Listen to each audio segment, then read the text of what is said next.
Hello ladies and gentlemen. We start again with the volatility chart, which is the one which is showing you the direction of the market best.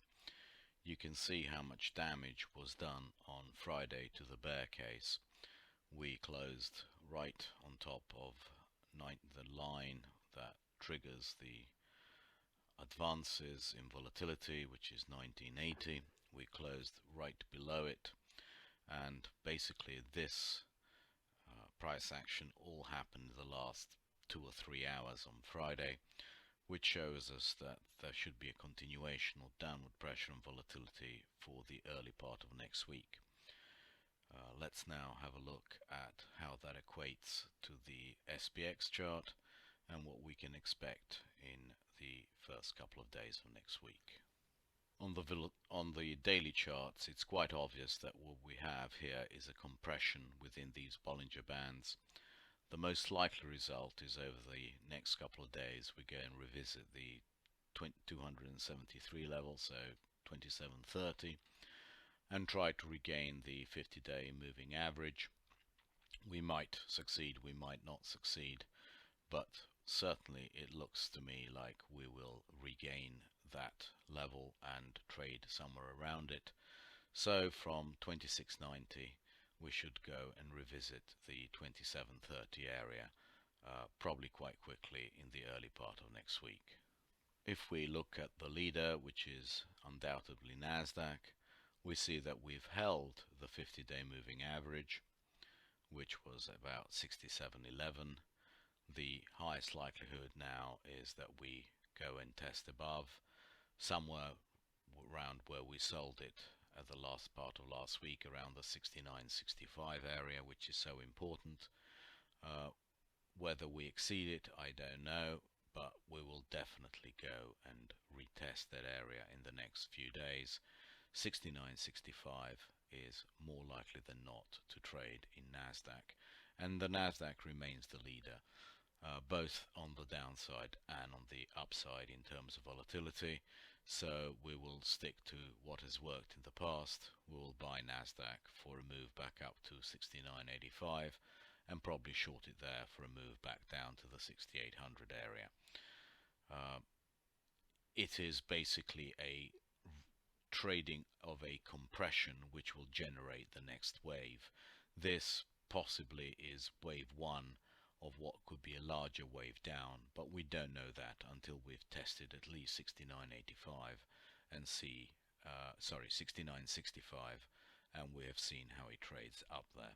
If we look at a much shorter chart, say 10 minutes, you can see that this is not really a bearish impulsive configuration. We keep on regaining the moving averages. We will certainly trade around here on Monday, 68.75. We might make some dashes up towards the 69.65. It is certainly not something which is exceedingly bearish in the short term. If we fail to make headway above 69.65, then we probably will take out this low and trade somewhere in this area, which is the 6400 area.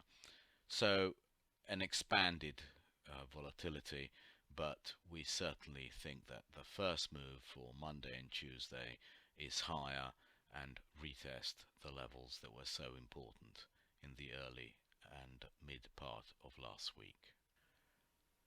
This is a chart of the transports, and actually the transports are trading with the market exceedingly well. You can see there's a compression in the Bollinger Bands here as well. Early part of next week, a bust 10,500 or trade somewhere around it. It is still within this very nice ascending trend line and channel. See no reason to get overly bearish the market until that trend line is broken. It is above the 200-day moving averages, holding it very well. It is tough to get overly bearish the US equity markets. Absolutely no reason to. None of the spreads are moving. None of the risk spreads that I'm going to show you in a moment are even suggesting that we are going to break down to the downside anytime soon. There is very little risk off going on in this market. This is XLP over XLY. It just bounced off the lower trend line. It is still within this channel. It is comfortably below the moving averages. It might do a couple of quick wiggles here, but certainly not a chart which indicates risk off at the moment. This is a long-term chart of XLF over SPY. As long as XLF is rising relative to SPY, that means that people are quite happy buying equities over bonds as well. That's another confirmation indicator of something like TLT over SPY, and it's still in an uptrend comfortably above the 200 and the 50-day moving average.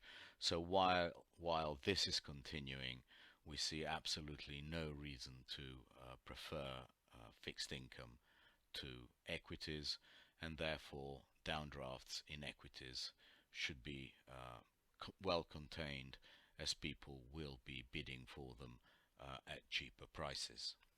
SPY over TLT, again, no indications of a breakdown. We haven't even tried to test the lower levels, and we are comfortably in the middle of the trading range, also indicating that people are far more comfortable owning equities than they are bonds.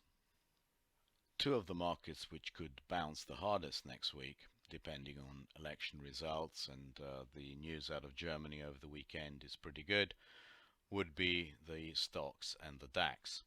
They have come and tested levels where the market has always been very ready to bounce from. This kind of 3,250 level has been a magnet for prices to stabilize at, and we could have a quite a decent move in stocks early next week back up. We shall be looking to buy some. Let's see where the open is and where they're trading when we come in with New York. But certainly the feeling that I get is that the market will be heading back up to 3,400 at some stage in the early part of next week. Even the weakest market, which is DAX, could easily reverse on the German news and the Italian election if it's good, and move back up towards the 12,300 at the very least, and test the moving average, the shortest moving average that it almost certainly will touch on a bounce. So that's 12,300. Considering that the market finished at 11,910, we have a couple of percentage points of bounce there as well, which would tie in very well with a couple of percentage bounce in the S&Ps. So really do not be surprised by a decent bounce in all equity markets during the early part of next week. If we look at what the bonds are doing, the alternative asset class to equities, this is not a formation which gives you any confidence that people are about to start piling into bonds and abandoning equities. It is just another compression, just like the S&P. It'll go up and down this range, but it's not showing you any signs that people really want bonds for a move back up towards the 123, 124, where the 200-day moving average is. It just shows you that people are not unhappy with bond yields, and they are quite happy to prefer equities to bonds at these levels. It's only if bonds start cracking substantially below these levels, around the 116 area, that equities will start feeling a downdraft on the back of the bonds, but we certainly don't expect that for the early part of next week. That just leaves the question, can we expect the bonds to be, the dollar to be a headwind or a tailwind to US equities? And it looks like we can expect neither. That is compressing as well. unless really we break 121.50 on a closing basis in the euro, we are unlikely to have another leg lower in the dollar. It is to us, it's more than likely that we'll trade a range between 124 and 122 for quite a few days before the market decides again. In any case, we're so close to that 125.50, 126 level that any breaks on the upside will be contained and the market will come back into a range. So we are quite certain that the dollar is neither a headwind nor a tailwind to a significant extent to equities at the moment. And finally, gold is showing the same thing as the dollar. It is stuck in a 1300, 1350 range. We see absolutely no reason why it should break it. There isn't enough impetus in gold at the moment. There isn't enough buying to take it above the 1360, 1370 area. If it did, it would be quite significant. We don't think it would stop then at around the 1400 level.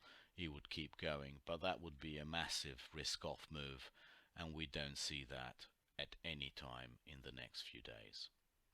This is what we wrote about the biases last week. We see absolutely no need to change the first part. We said above 2760 gives us 2800-ish gap fill, where we got up into the 80s, didn't quite manage it to the 2800 gap fill. We thought that 2700 to 2680 would hold it. Trump made sure that the volatility was slightly higher, and 2650 held it. 2620 is absolutely a line in the sand now. 2620 becomes the lower bound. Below that, we are going down another 100 points very, very quickly. We don't expect that to happen. We think it would rather retest that kind of 27, 30, 40, 50 area, probably stay below 2760 before we reevaluate. This is a market which is actually compressing, and it's a market which indicates that volatility will be delayed, and as you know, we identified that area that would take about 8 weeks before the second leg of volatility. We've now finished week 3. It would not be unreasonable to expect another couple of weeks of the markets inside that range, with 2620 as the downside and around 2800 as the top. Still gives us plenty of trading range.